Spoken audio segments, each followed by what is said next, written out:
ये कौन है? हाँ बांग्लादेशी।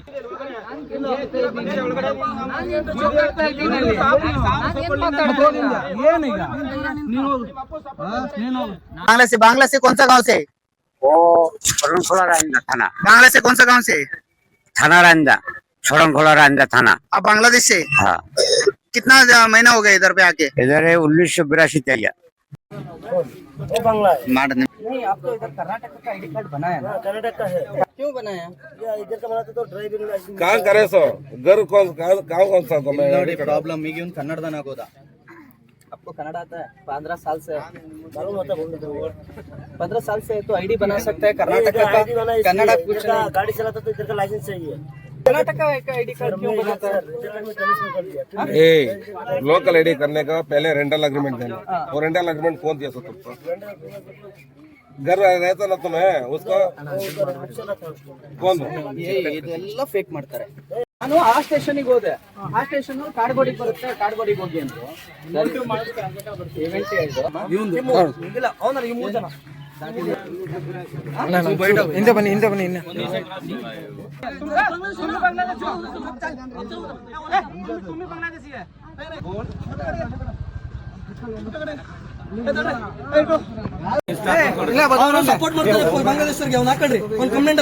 बप्पी क्या होना आपको?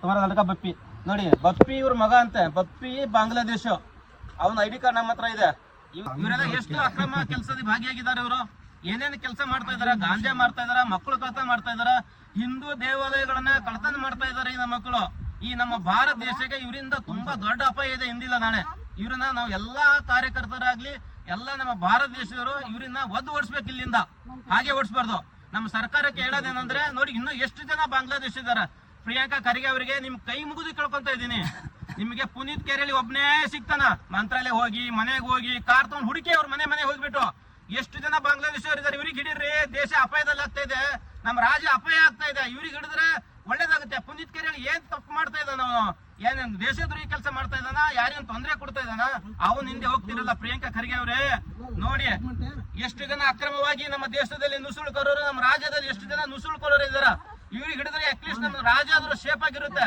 ಆ ಪುನೀತ್ ಕೆರೆ ಹಿಡಿದ್ರೆ ಏನ್ ಸಿಗುತ್ತೆ ಒಂದು ದೇಶಾಭಿಮಾನ ದೇಶಕ್ಕೋಸ್ಕರವಾಗಿ ಕೆಲಸ ಮಾಡೋಂತ ವ್ಯಕ್ತಿನ ಹಿಡಿತೀರಾ ಇಂಥವ್ರನ್ನ ಬಿಟ್ಬಿಟ್ಟು ಸ್ನೇಹಿತರೆ ನಮಸ್ತೆ ನಾನು ಇವತ್ತು ಕಾಡ್ಗೋಡಿ ಗ್ರಾಮದಲ್ಲಿ ಇದ್ದೀನಿ ಇಲ್ಲಿ ಕಾಡ್ಗೋಡಿ ಗ್ರಾಮದಲ್ಲಿ ಅಕ್ರಮ ಬಾಂಗ್ಲಾ ವಲಸಿಗರು ಏನಾಗಿದೆ ಈಗ ವೆಸ್ಟ್ ಬೆಂಗಾಲ್ ನಲ್ಲಿ ಅಲ್ಲಿಂದ ಅಲ್ಲಿ ತುಂಬಾ ಟೈಟ್ ಆಗ್ತಾ ಇದೆ ಬಾರ್ಡರ್ ಟೈಟ್ ಆಗ್ತಾ ಇದೆ ಈಗ ಅಲ್ಲಿಂದ ಎಲ್ಲಾ ಬಾಂಗ್ಲಾ ವಲಸಿಗರು ಅಕ್ರಮವಾಗಿ ಬಾಂಗ್ಲಾದಿಂದ ಭಾರತಕ್ಕೆ ಬಂದಿರತಕ್ಕಂತ ಎಲ್ಲರೂ ಕೂಡ ಕರ್ನಾಟಕದ ಕಡೆ ಹೆಚ್ಚಿನ ಮುಖ ಮಾಡ್ತಾ ಇದ್ದಾರೆ ಕಳೆದ ಒಂದು ವಾರದ ಹಿಂದೆ ನಾವು ರೈಲ್ವೆ ಸ್ಟೇಷನ್ಗಳಲ್ಲಿ ಪ್ರತಿ ರೈಲ್ವೆ ಸ್ಟೇಷನ್ ನಲ್ಲಿ ಕಾರ್ಯಾಚರಣೆ ಮಾಡಿದಾಗ ಅಲ್ಲಿ ನೂರಾರು ಜನ ಪ್ರತಿ ರೈಲ್ವೆ ಸ್ಟೇಷನ್ ಅಲ್ಲಿ ನೂರಾರು ಜನ 500ರಿಂದ 600 ಜನ ಬರ್ತಾ ಇರೋದನ್ನ ನಾವು ನೋಡ್ತಾ ಇದೀವಿ ನಾವು ಈಗಾಗಲೇ ಇಲಾಖೆಗಳ ಗಮನಕ್ಕೂ ಕೂಡ ತಂದಿದ್ದೀವಿ ಆದ್ರೂ ಕೂಡ ಏನಾಗುತ್ತೆ ಒಂದ್ಸಲ ಅವ್ರ ಒಳಗಡೆ ಎಂಟ್ರಿ ಆದ್ರೆ ಅವ್ರನ್ನ ಐಡೆಂಟಿಫೈ ಮಾಡೋದು ತುಂಬಾ ಕಷ್ಟದ ಕೆಲಸ ಯಾರಿಗೂ ಗೊತ್ತಾಗೋದಿಲ್ಲ ಸ್ಥಳೀಯರಿಗೂ ಕೂಡ ಗೊತ್ತಾಗೋದಿಲ್ಲ ಯಾಕೆಂತಂದ್ರೆ ಅವರು ಇಲ್ಲಿಗೆ ಬಂದಾದ್ಮೇಲೆ ಇಲ್ಲಿಯ ಲೋಕಲ್ ಐಡಿ ಕಾರ್ಡ್ ಗಳನ್ನ ಅವರಿಗೆ ಮಾಡ್ಕೊಟ್ಬಿಡ್ತಾರೆ ಇವರ ಜೊತೆಗಾರ ಯಾರ್ಯಾರಿದ್ರು ಅವರೆಲ್ಲರೂ ಕೂಡ ಓಡ್ ಹೋಗಿದ್ದಾರೆ ತುಂಬಾ ಜನ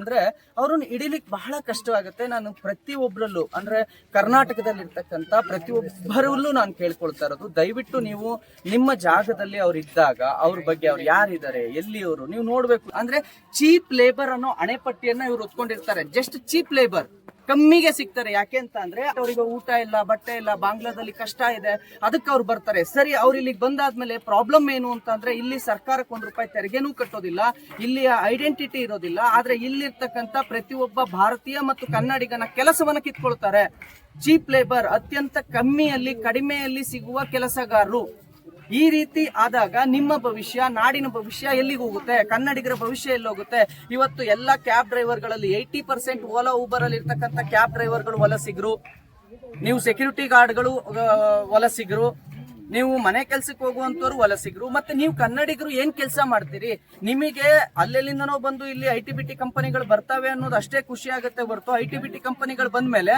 ಅವರಿಗೆ ಉದ್ಯೋಗವನ್ನ ಯಾರು ಆ ಉದ್ಯೋಗವನ್ನ ಮಾಡ್ತಿದ್ದಾರೆ ಅನ್ನೋದ್ರ ಕಡೆ ನಿಮ್ ಗಮನನೇ ಇಲ್ಲ ಪ್ರತಿ ಉದ್ಯೋಗವನ್ನ, ಪ್ರತಿ ಹೌಸ್ ಕೀಪಿಂಗ್ ಕೆಲಸದಿಂದ ಹಿಡಿದು ಸೆಕ್ಯೂರಿಟಿ ಗಾರ್ಡ್ ಇಂದ ಹಿಡಿದು ಪ್ರತಿಯೊಂದು ಉದ್ಯಮವನ್ನ ಈಗ ಮತ್ತೆ ವಲಸಿಗರೇ ಇಟ್ಕೊಂಡಿದ್ದಾರೆ. ಹಾಗಾಗಿ ನಾನು हर देशवासियों से ये पूछना चाहता हूँ, जल्दी से जल्दी ये वीडियो सबको शेयर कीजिए. देश का रक्षा का बात है, सब लोग ये काम पे, ये ಕಾರ್ಯಾಚರಣೆ में आप हाथ मिलाना है. सभी लोग इधर ಇಲ್ಲಿ ಯಾರ್ಯಾರು ಇದ್ದೀರೋ ನೀವೆಲ್ಲರೂ ಕೂಡ ಈ ವಿಚಾರವಾಗಿ ದೇಶದ ಭದ್ರತೆ ವಿಚಾರದಲ್ಲಿ ಪ್ರತಿಯೊಬ್ಬರು ಕೂಡ ಬೆಂಬಲ ಕೊಡಬೇಕು. ಇದು ಯಾವುದೋ ರಾಜಕೀಯ ಉದ್ದೇಶ ಅಂತೂ ಖಂಡಿತವಾಗಿಯೂ ಇಲ್ಲ. ಇಲ್ಲಿರ್ತಕ್ಕಂಥದ್ದು ಇವರೆಲ್ಲರೂ ಕೂಡ ಚೀಪ್ ಲೇಬರ್ ಅಣೆಪಟ್ಟಿಯನ್ನು ಇಟ್ಕೊಂಡು ಬಂದಿರೋದ್ರಿಂದ ಬಹಳ ಕಷ್ಟ ಆಗುತ್ತೆ. ಇವತ್ತು ನಮ್ಮ ಡಾಕ್ಟರ್ ನಾಗೇಂದ್ರಪ್ಪ ಅವರು ಅನೇಕ ದಿನಗಳಿಂದ, ಅನೇಕ ತಿಂಗಳುಗಳಿಂದ ಈ ಅಕ್ರಮ ಬಾಂಗ್ಲಾ ವಲಸಿಗರನ್ನ ಐಡೆಂಟಿಫೈ ಮಾಡುವಂತಹ ಬಹಳ ದೊಡ್ಡ ಕಾರ್ಯವನ್ನ, ಜಾಗೃತಿ ಕಾರ್ಯವನ್ನ ಮಾಡ್ತಾನೆ ಬಂದಿದ್ದಾರೆ. ಮತ್ತೆ ಅನೇಕ ಠಾಣೆಗಳಲ್ಲಿ ಅವರಿಗೆ ರಿಸ್ಟ್ರಿಕ್ಷನ್ಸ್ ಹಾಕೋದು, ಅವರನ್ನ ಬೆದರಿಸೋದು, ನೀವ್ ಯಾಕೆ ಮಾಡ್ತೀರಾ, ನೀವ್ ಯಾಕೆ ಹೋಗ್ತೀರಾ ಅಂತ ಅವರು ಖುದ್ದು ಅವ್ರು ಒಪ್ಕೊಳ್ತಿದ್ದಾರೆ, ಹೌದು ನಾವು ಬಾಂಗ್ಲಾದಿಂದ ಬಂದಿದೀವಿ ಅಂತ. ನಿಮಗೆ ಗೊತ್ತಿರಲಿ, ಇದಕ್ಕೆ ಅಂತ ಸಪರೇಟ್ SIT ಅನ್ನ ಸರ್ಕಾರ ರಚನೆ ಮಾಡ್ತು. SIT ರಚನೆ ಆದ್ಮೇಲೂ ಲಕ್ಷ ಲಕ್ಷ ಜನ ಬಾಂಗ್ಲಾ ವಲಸಿಗರಿದ್ದಾರೆ ಅನ್ನೋದಾದ್ರೆ ಇದು ನಿಜಕ್ಕೂ ನಮ್ಮ ಕನ್ನಡಿಗರ ಭದ್ರತೆಗೆ ಬಹಳ ದೊಡ್ಡ ಪೆಟ್ಟು ಕೊಡುತ್ತೆ. ಇಲ್ಲಿ ಸಿಗುವ ಎಲ್ಲಾ ಸವಲತ್ತುಗಳು, ಅದು ಉಚಿತ ಎಲ್ಲಾ ಯೋಜನೆಗಳನ್ನು ಮುಂದೊಂದು ದಿವಸ ಈ ಅಕ್ರಮ ವಲಸಿಗರು ತೆಗೆದುಕೊಳ್ಳೋಕೆ ಶುರು ಆಗ್ತಾರಲ್ಲ, ಆಗ ಗೊತ್ತಾಗುತ್ತೆ ನಿಮಗೆ. ನೀವು ಟ್ಯಾಕ್ಸ್ ನೀವ್ ಏನೇ ತೆಗೆದುಕೊಂಡ್ರು ತೆರಿಗೆ ಕಟ್ತೀರಿ, ಆದ್ರೆ ಅವ್ರು ತೆರಿಗೆ ಕಟ್ಟೋದಿಲ್ಲ. ನಿಮಗೆ ಗೊತ್ತಿರ್ಲಿ, ಈಗ ಅವ್ರು ಇದ್ದಾರೆ, ಲೈಟ್ ಬಿಲ್ ಕಟ್ಟಲ್ಲ, ವಾಟರ್ ಬಿಲ್ ಕಟ್ಟಲ್ಲ, ಬಟ್ ಅವ್ರಿಗೆ ಎಲ್ಲ ಸೌಲಭ್ಯ ಸಿಗುತ್ತೆ. ನಾವು ಕಟ್ತೀವ್ರಿ, ನಾವು ರೆಂಟ್ ಕಟ್ತೀವಿ, ನಾವು ಬಾಡಿಗೆ ಕಟ್ತೀವಿ, ನಮಗೆ ಇರೋದಕ್ಕೆ ಜಾಗ ಇರೋದಿಲ್ಲ, ಆದ್ರೆ ಅವ್ರಿಗೆ ಫ್ರೀ ಆಗಿ ಸಿಗುತ್ತೆ. ಅವ್ರಿಗೆ ಕರೆಂಟ್ ಬಿಲ್ ಫ್ರೀ ಸಿಗುತ್ತೆ, ವಾಟರ್ ಬಿಲ್ ಫ್ರೀ ಸಿಗುತ್ತೆ, ನಮಗೆ ಸಿಗೋದಿಲ್ಲ. ವಲಸಿಗನಿಗೆ ಸಿಗುವ ಸೌಲಭ್ಯಗಳು ಕೂಡ ಈ ದೇಶದ ನಾಗರಿಕನಾಗಿ ನನಗೆ ಸಿಗೋದಿಲ್ಲ. ಇವತ್ತು ನಾನು ನಿಮ್ಮೆಲ್ಲರಲ್ಲಿ ವಿನಂತಿ ಮಾಡ್ಕೊಳ್ಳೋದೇನು ಅಂತಂದ್ರೆ, ಈ ವಿಚಾರದಲ್ಲಿ ಪ್ರತಿಯೊಬ್ಬ ನಾಗರಿಕನು, देश का हर नागरिक इसको सपोर्ट करना है, शेयर करना है सभी लोग, क्योंकि और 10 साल हुआ तो सबका पास भारत का आईडी हो जाता है. अभी ऑलरेडी लाख लोगों का साथ कर्नाटक का आईडी है. ಆಮೇಲೆ ನಾನು ಮತ್ತೆ ಕೇಳ್ತಾ ಇರೋದು, ದಯವಿಟ್ಟು ಕರ್ನಾಟಕದಲ್ಲಿ ಯಾಕೆ SIR ಆಗ್ಲೇಬೇಕು ಅಂತಂದ್ರೆ ಇದೊಂದೇ ಕಾರಣ. ದಯವಿಟ್ಟು SIR ನ ವಿರೋಧ ಮಾಡುವಂತ ಎಲ್ಲರಲ್ಲಿ ಕೈ ಮುಗಿದು ಬೇಡ್ಕೊಳ್ತೀನಿ, ದಯವಿಟ್ಟು ಇಂಥದಕ್ಕೆ ಅವಕಾಶ ಮಾಡಿಕೊಡ್ಬೇಡಿ. ಲಕ್ಷ ಲಕ್ಷ ಸಂಖ್ಯೆಯಲ್ಲಿ ವಲಸಿಗರಿದ್ದಾರೆ, ಅವರನ್ನ ಹೊರ ಹಾಕೋ ಕೆಲಸ ಕೇವಲ ಪುನೀತ್ ಕೆರೆಳಿದು ಡಾಕ್ಟರ್ ನಾಗೇಂದ್ರಪ್ಪ ಅವ್ರದ್ದು ಅಲ್ವೇ ಅಲ್ಲ. ಎಲ್ಲ ನಮ್ಮ ಕರ್ನಾಟಕದಲ್ಲೇ. ಇವಾಗ ಗೃಹ ಮಂತ್ರಿಗಳು ಹೇಳೋದೇನಂದ್ರೆ, ನೋಡಿ ಬೇರೆ ಕೆಲಸ ಬಿಟ್ಬಿಡಿ, ಫಸ್ಟ್ ಇವ್ರನ್ನ ಬಾಂಗ್ಲಾದೇಶವ್ರನ್ನ ಹಿಡಿದು ಬಿಟ್ಟು ಇವ್ರಿಗೆ ಡಿಪೋರ್ಟ್ ಮಾಡೋಂತ ಕೆಲಸ ನೀವು ಮಾಡಿ.